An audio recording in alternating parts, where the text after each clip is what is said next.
Hello everybody, so today I will talk about calculus. The topic today is about integration. So now I will show you how to answer. This one divided by this one, number 7 divided by this one. So we will have about e to the power of 5x minus 2x minus 7 e to the power of negative 2x. This one we have 3x.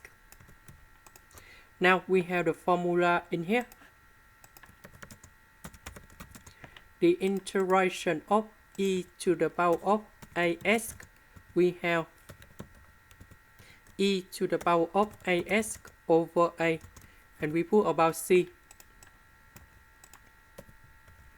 So for this one, we can get about e to the power of 3x over number 3 minus 7 e to the power of negative 2x over negative number 2, and we put about c.